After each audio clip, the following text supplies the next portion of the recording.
Aloha, I'm Kate Ryder. Today I'm going to teach you how to draw the Palila, an endangered Hawaiian honeycreeper. Here are the tools that I'm going to use today for this demonstration. I've just got a regular pencil and I'm using Crayola colored pencils because I know that's what most classrooms have. I have a selection of different colors here. It's okay if you don't have all of them. I have black, gray. Gray is really going to be important. If you don't have a gray Crayola pencil, I would recommend just using a regular writing pencil as your gray in that part of the demonstration. I have a yellow and a golden yellow. I have a sky blue. You can use any kind of color blue, but peach, this is totally optional, just a little added detail. And then I have two different greens. Oops. The final thing that I'm also going to be using is a high polymer eraser by Pentel. I like these a lot better than the pencil erasers. This pink tends to rub and it doesn't get everything off. These kind really clean your paper very well. And I'm just using regular computer paper, again, for this demonstration to show what we'd have in a classroom. All right, let's get started. So to draw the Palila, it's really a question of math, a geometry. We're looking at angles and shapes and proportions, how big things are compared to other things. So I am drawing pretty lightly right now, just trying to get those sort of things set up and trying to figure out, okay, what angle is this chest? How far does the belly come down? How far does the tail go out, and kind of what angle? So you see that if I make a mistake, I don't really spend my time at this point editing it. I just kind of keep drawing until it starts to all come together and it starts to look like what I'm seeing on the screen. One of the things I notice is it comes straight up to the chin, and then we have this triangle for a beak. So again, I'm looking at shapes, proportions right now, angles, and adjusting as I go and not worrying about being perfect at this time. Actually, you should never really worry about being perfect, but not having to be exact at this moment. All right, it's starting to kind of come together now. And this beak is pointed down a little bit. This is about where the eye is. I might make the eye a little bit bigger than it really is. To make something realistic, you want to match the actual dimensions as close as possible. To make something a little bit more cartoony or fun, you can change those proportions. And I'm gonna add in a few leaves down here. Just some quick shapes. So the Palila, right, mostly lives off of mamane seed pods, and it loves mamane forest. So we're going to make sure that we include the environment that the bird lives in as well, and not just drawing the bird floating around in nowhere. Okay, so this is coming along. I'm going to use a Sharpie. This is a double tip Sharpie. I'm going to use the fine tip side, and I'm going to trace over it. So I'm not going to trace all of these lines. Some of these lines aren't lines that I want. I'm going to just, I'm going to draw the lines that look closest to what I'm seeing. So I'm going to start with the back and just going for it and not doing little itty bitty tiny lines, because if you just draw quickly, it will come out looking smoother and more cohesive than if you grip your pen too tightly. All right, and then it has this beak coming down,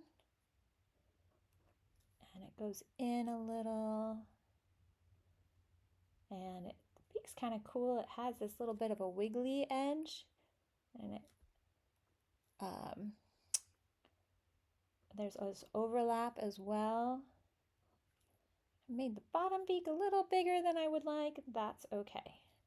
Now I'm noticing underneath the chin here, that it looks a little bit fuzzy, so I'm going to just use short little lines to show that fuzziness. And coming down into the belly. This leg goes up here, drawing a few lines to show that. This leg is coming down at this angle. And I'm kind of, as I'm even inking it in, I'm making adjustments. Now this part's totally optional. Part of the reason I'm inking it in is so that you can really see what I'm doing when I'm start coloring it in. But the other reason is that I'll be able to erase all these pencil marks, and yeah. So I kind of forgot to draw the wing in pencil, so now I'm just winging it, drawing it as I go. So wing in the back, and then let's not forget that eye. It has this white spot that I don't want to forget. And there's just kind of some darker spots around it like this. Okay, so now the Palila is starting to come together. Kind of have this idea of the proportions, the shape. We have the wing. We have our mamane, leaves, and now I'm going to erase all these pencil marks so that it's nice and clean. So the key thing when you're erasing is don't erase back and forth and scribble all over. Your paper is going to get all scrunched up. You want to be nice and careful, hold down the paper, and then erase in one direction as you go. And you also want to make sure your ink is dry. I have started erasing too quickly before and smeared the drawing and had to start over again. Okay, so now I have my kind of my outline, like my coloring page version of the Palila. I noticed that I made the belly a little bit bigger than I wanted. You know, this isn't something that you are worried about being exactly correct. You're just trying to get the feel of the Palila. So what I'm going to do next is I'm going to start using my colored pencils, and I'm going to go in with my gray as a shade. So one thing too is you might want to test your colors and test different ways of coloring with it. So I'm going to be coloring when I'm shading on the side, because you see how it makes a nice smooth line. If I color like this, you're going to see all of those kind of straight lines. It doesn't come across as smooth as if I go on the side of the pencil. So I'm going to kind of always test my colors down there and the ways that I'm using them. So I'm going to color in all of this gray. I'm going to leave this section for the yellow. Right, there's some yellow on that wing. Come to the back. Notice it goes back onto the head. And now you're just going to see, right, so this belly is white. I'm not going to use a white colored pencil because the paper is white.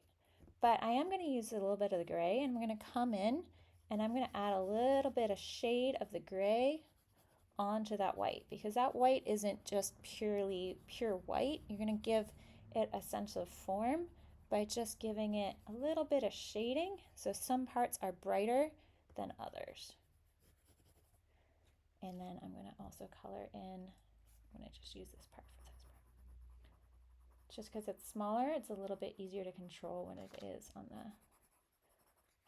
when you're coloring, you also try to make all the lines in the same direction, so you don't have this kind of cross hatching going on. It just makes it look a lot smoother.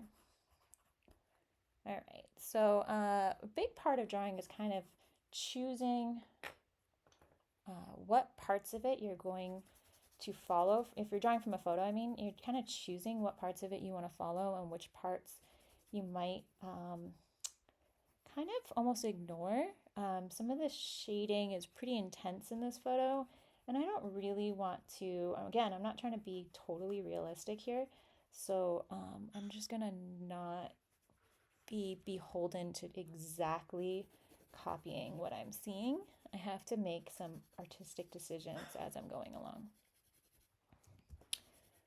And I think there's a little bit of yellow in that tail. I'm going to add that in. So I started off with using my light yellow. Now I'm going to come in with a little bit of the golden yellow. Give it a little bit more depth in certain areas. I'm going to leave this area really light again, so we kind of have this contrast. We have a sense of form, makes it look 3D. Oh, I'm just making some parts of this darker, kind of just going quickly. I'm going to add a little bit of yellow into that beak just because it looks like there is. Oh, I almost forgot the gray of the legs. Okay, so now I'm going to go in with the black and I'm going to get this darker. And the reason I don't go straight to black is the black is pretty intense.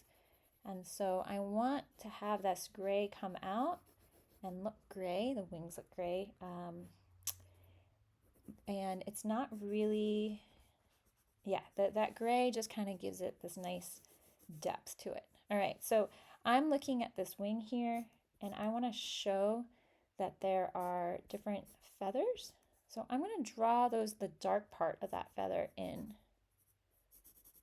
And I'm going to switch kind of back and forth between my colors here, because the yellow now I'm seeing kind of comes further down. So I'm going to use this kind of negative spacing over here by so see how these feathers up here are a little bit lighter? I'm going to color around them so that they pop out and are more visible.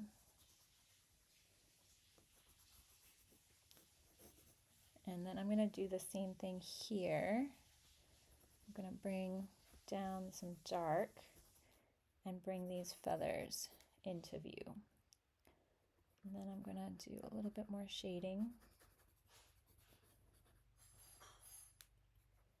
And kind of come in here too and do some more shading. And color in that eye a little bit.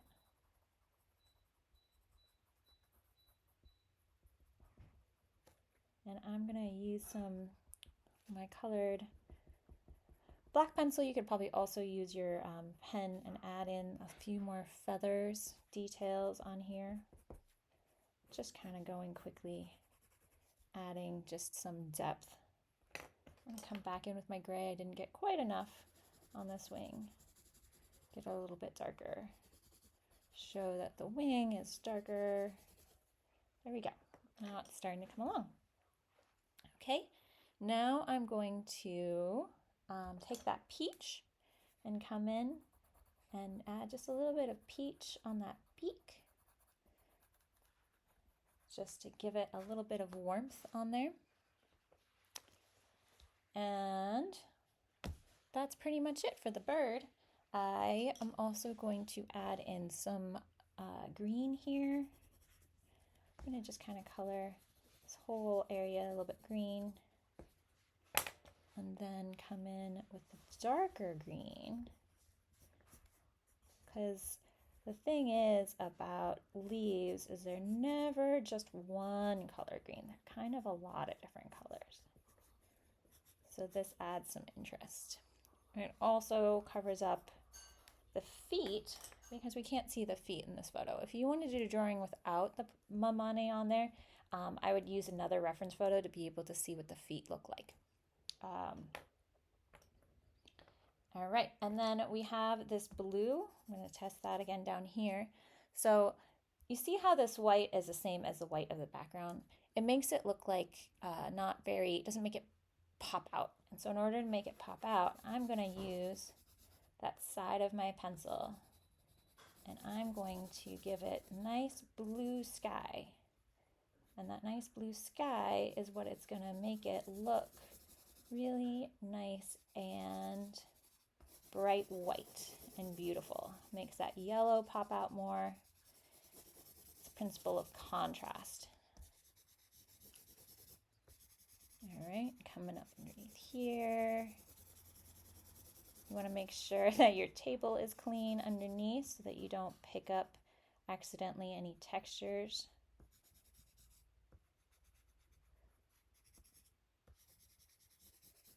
And you can even turn your page as you're doing this in order to get the different angles. Okay, so that is basically how you draw a Palila.